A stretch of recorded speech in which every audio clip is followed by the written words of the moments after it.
My name is Hillary Boone, and I am the program director at the Milton Community Youth Coalition. We focus a lot on helping people stay healthy and substance-free. And recently, we've been working a little bit more on making the community a healthy place for both kids and adults. The more resources and tools and structure that people have to make healthy choices, and the more community support, the more likely they are to choose the right thing. We received a grant from the Vermont Department of Health to increase residents of Milton's access to healthy food. So the first thing that we did was we pulled together everyone who was interested in working together, and we ended up with a group of about 14 committed community members. We used a results-based accountability model for the first stages of the project, which is really a way to step back and say, what does a healthy Milton look like to us?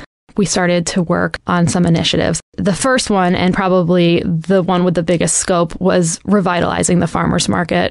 We changed the farmers market a lot. For years, it had been at the Grange on Saturdays all day. As a task force, we came in, we surveyed the town, and we moved it to the Milton High School 4 to 7 on Thursday nights. Before we knew it, we had $1,000 coming from the family practice in Fletcher Allen so that we could get $5 coupons to our market in the hands of people going to the food shelf. It's just little things like that that create a buzz. People wanted to come and play music at the markets. People wanted to showcase their nonprofits at the markets. Then it became a place to be, and it just took off from there. We started community dinners quarterly at the school. Last time we served 400 people. There hasn't been a big tradition of that in Milton, and historically, sometimes we really have trouble pulling people together for an event, and people don't necessarily turn out to a movie at the library, but we all love food. And so we started doing community dinners at the school as a way to showcase the food and get people who aren't in the elementary and middle school otherwise into the school, seeing all the great work that's being done. The food is good, the vibe is good, and people keep coming back. Through the task force that we pulled together, the school made a lot of connections with local farmers. And so a lot of time the food is donated or sponsored or available locally at a really good price. And they're popular. We stopped doing them for the summer, and we had a lot of calls about when the next one was going to happen.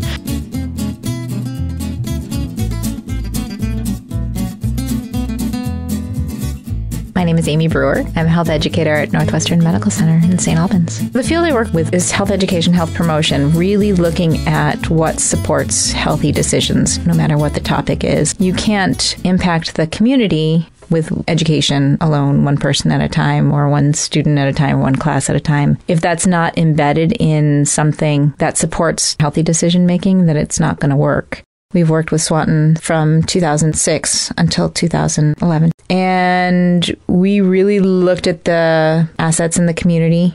We worked with the key players in the community, anybody who was interested, and started to lay groundwork for building a recreation path. We, as a community, came together to build it. And the beauty is it goes right by the elementary schools, so it's a very easy and actually faster route to the schools on foot. It goes right next to the recreation fields. We put in some beautiful signs, and we left the town enough money to continually replace them. The school started using it for different classes or walk-to-school events or all-school walks. One of the beautiful stories of Swanton is they've really adopted that identity and have put up signs in all their parks that they are smoke-free parks. And everybody you talk to in Swanton identifies that it's really well used. One of the important things about Fit and Healthy Swanton is we worked really hard with the people in the community to adopt these changes, to make significant infrastructure changes so that when the funding stopped, and the funding did stop in 2011, all the important pieces were in play and they would help perpetuate a healthy community. The changes that we made are sustained changes. They'll be there forever. Getting the community members, the community leaders involved is very intentional.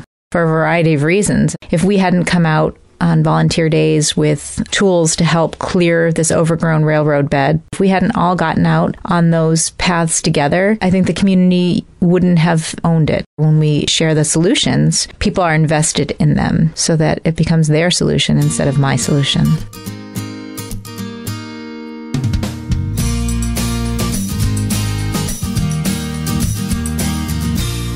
My name's Courtney McKegg. I am a coordinator for the Mount Ascutney Prevention Partnership. I think that the Healthy Community Design offers a process to assess what towns are doing well and areas that they want to address I really appreciate this process because it allows for residents to be involved. Youth can be involved, seniors can be involved, anybody who's interested. I do have a success here in West Windsor where a new trail was built, so an off-road access between Ascutney Mountain and the downtown part of West Windsor.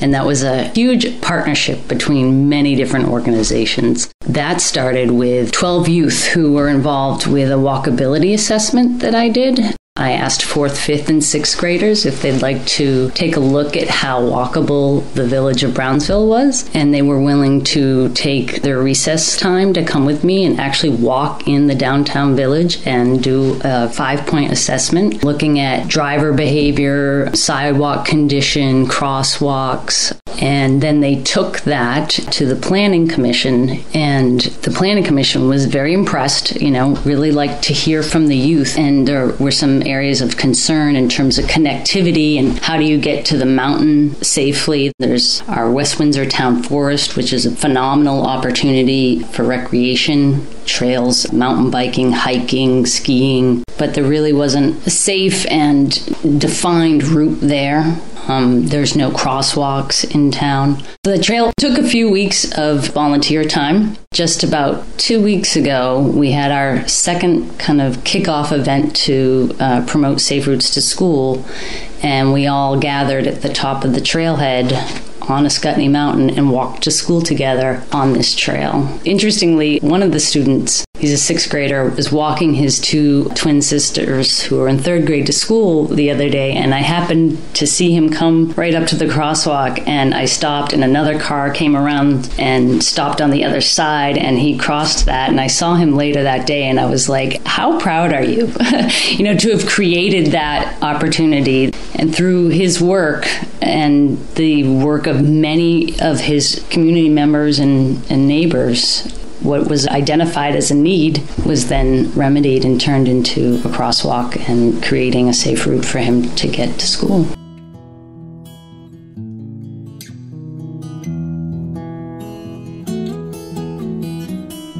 My name is Jason Van Drysch. I'm the Director of Advocacy and Education and the Interim Co-Executive Director for Local Motion. When people start thinking about healthy community design, the first thing their mind usually goes to is, we need to build this path, or we need to connect that sidewalk. Those are all true, but it skips right over what I think is the more important question to ask, which is, what's going on in our community that's impeding it from being a healthy community, and how can we take those things out of the equation? What people find as they start to look at communities that way is that healthy community design is a lot less expensive than you think. One really great example comes from New York City, where the city has replaced little patches of asphalt and they've transformed them into public plazas, community parks. Initially, they've done it often just with a few buckets of paint and some lawn chairs and some big planters with plants in them. Out of nowhere, bang, people show up. And it's a park simply because they changed the rules about what that space was for. And it didn't require anything fancy, didn't require anything expensive. All it required was changing the use of the place from cars to people. And it's amazing what a transformation that can cause. If, when you think about roads and streets, you only think about transportation, you're selling yourself short. Roads and streets are about so much more than transportation. They are our public living rooms. They're where we come out and interact with each other. One great example here in Burlington that's relevant to communities all over the state. A couple years ago, Local Motion worked with the Department of Public Works to redesign Colchester Avenue, which is a major 4-lane street where you kind of held tight to the steering wheel as you drove along it because there was no margin for error. And if you were on a bike, either you didn't use that street at all, or you biked as fast as you possibly could because there was somebody right on your tail. It had a high crash rate and was a street that people routinely complained about as being a place where they didn't like to drive. And what they realized is that having a 4-lane street was actually not the best use of that asphalt, and that what would serve everybody better was to redesign it as a 3-lane street with bike lanes on either side. And that did a lot of things. For drivers themselves, it meant that people who were waiting to make left-hand turns were in that middle left-hand turn lane instead of sitting there in a through lane hoping they weren't going to get rear-ended. And for people who were driving straight through, there wasn't all that jockeying lane to lane where you're risking a side swipe and somebody might be in your blind spot. On the bike side, it gave bikes their own separate space so they weren't in conflict with cars. Public Works did this restriping, and they did a really careful job of tracking both how's traffic doing, is it still flowing, and also looking at crashes. And what they found is that traffic did just as well after they went from 4 lanes to 3, and that crashes went way, way down. And that made it just such an easy sell. It wasn't somebody losing so somebody else could win. It was a rethinking of the street so it worked better for everybody. Communities that are built with the values that we care about, walkability, local connections, those actually are more financially viable than those that aren't. Realtors are putting walkability indexes when they're rating homes for sale because that's what people want. That's what's selling. It's a good economic investment. It's also good for our health, and it's good for our community. I really like that over time, some really significant and sustainable change is happening in communities. And you're definitely starting to see a shift toward going back to these really nice downtowns. And I think there's a few things that are contributing to that, honestly. I do think part of it is the aging population who's not wanting to live out in the suburbs anymore, not wanting to go into nursing homes or ready to. And I think that younger generations coming up also really value that. They also don't want to be driving 10 miles to get into town to go out at night. Part of it is environmental issues. And now there's definitely this more idea of this complete streets, really trying to develop in a way that will accommodate all users. We have to be flexible and recognize, the reality is the majority of change in our communities does not come because the health department puts out a grant. The majority of change comes because there are people in their communities who care about their communities, care about their children or their parents or whatever, and they decide to get organized and make something great happen. I see where it's going, and it's really exciting. It can feel like your hands are tied sometimes when you're looking at a problem like this in your community, like watching the farmers market dwindle. A lot of it isn't as complicated as we think it is. At some point, you just go with it. And when the energy is there and people are working together and their ideas are being heard and actualized, one thing just adds on to the next and it really snowballs. We're hoping to enhance the number of kids who can walk. So the next steps are creating a school travel plan, seeing your neighbors, being out in your community, having safer roads, slowing traffic down, eliminating the environmental impacts of having many vehicles driving to school. There's a lot of benefits to it.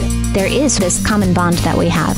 And if we can recognize that that's what we're really talking about is helping to design our communities, either through our policies or our physical infrastructure, to maintain the quality of life that we all hold so dear, I think we can come together. Being really genuine and authentic and having the community's best interest in mind, and people learn to trust you. And that's the cool thing I think about Vermonters, I think about people in the U.S. is once they get to know you, every preconceived notion melts away. And they are really genuinely open to connecting and working as a team.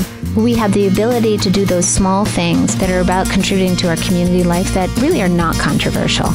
Because that's really all you can do. You can look at all the big picture problems of the world and feel overwhelmed, but if you take care of your corner, and everyone just took care of their corner, we'll slowly but surely, hopefully, improve.